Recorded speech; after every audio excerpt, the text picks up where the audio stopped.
Yo, what's up guys? Welcome back to another video on Survive the Apocalypse. And pretty much today we're going to go over the Alchemist. And yeah, just go ahead and tell you guys what he does. So let's go ahead and get started by telling you this. So pretty much, you do have a brewing station right here where you could go ahead and pretty much do a complex amount of potions here. But you are only going to be able to do the first 3, I believe, if I remember correctly. Or actually, it's going to be acid, weakness, and I believe recovery are going to be the first ones you can actually do. And in order for you to actually increase in the amount of, if I remember correctly, the amount of levels, if I remember, it's going to be 75 bitter hearts. And it's going to be a couple potions that you have to brew. I kind of forget the numbers for that, but it's pretty simple and pretty easy, straightforward. Nothing too complicated about it. And once you do go ahead and do that, you could go ahead and get a potion of weakness, which is a purple circle. And you could also get the acid potion, which I think I just misplaced completely. Oh, here it is. Ta-da, acid. And pretty much, the acid is pretty much good for a big group of zombies, as well as the weakness if someone's shooting from behind. And once you go ahead and get to level 2, you're going to have access to more, which are going to include the ice potion, compound R, compound I, and compound S. And to go ahead and pretty much increase that one to level 3, you have to go ahead and pretty much get, I believe it's 10 eyes from brutes, also known as muscles. You also need to go ahead and get a total of 10 of the claws from screamers, screechers, or witches, depends on what you guys call them.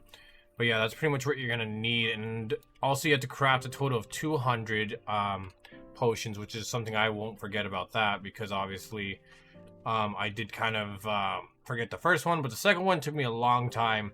And once you go ahead and do that, pretty much the potion range is going to be a little bit more bigger, or I should say the circle is going to be a lot more bigger.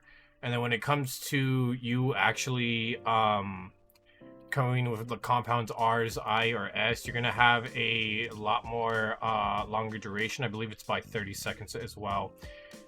So yeah, that's pretty much it. Overall, I would definitely say that it is a good support class if you're pretty much going to go ahead and support your friends. Pretty much you could go ahead and make compound R, compound I, and S for them if they need it.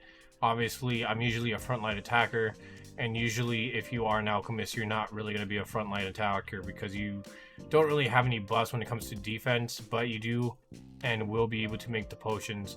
Now, when it comes to the drops, there's a couple of drops that you could get. You can get bloater cores, you can get spitter hearts. Sorry about that.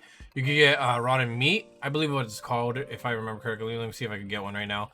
Rotten meat. Can I get a rotten meat? Yeah, rotten flesh. That's what it's called, rotten flesh.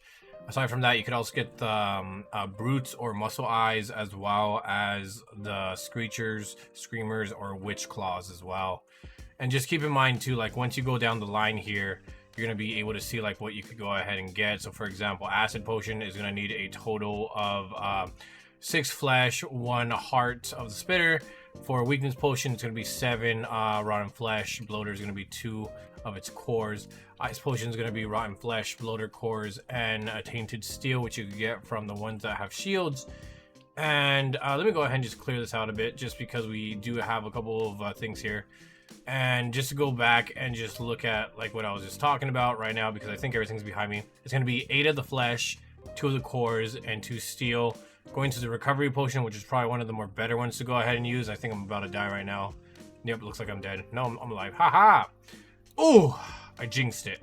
Alright, so now that it's nice and hot down there, we're going to go back to the recovery potion, which needs 10 rotten flesh, 1 nuclear rod, which you can get from the hazmat zombies, and 1 spitter heart.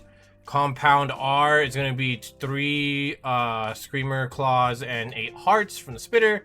For compound I, it's going to be 3 muscle eyes and 8 tainted steeled. And for the last one, you're going to need 4 nuclear rods and 8 bloater cores for compound S, which isn't too bad, but it is kind of difficult to get those unless if you're on the higher waves. But yeah, that pretty much really concludes it all. I think I covered everything. Pretty much you get like 25% more damage and more duration when it comes to level 3, and which is probably the more better thing about it. Plus the range is 25% bigger when you throw a potion down. For example, weakness usually isn't this big unless you have it at level 3. But yeah, overall, that's pretty much it. Anyways, guys, thank you so much for watching. Really do appreciate it. We'll see you guys on the next one. So then, take care.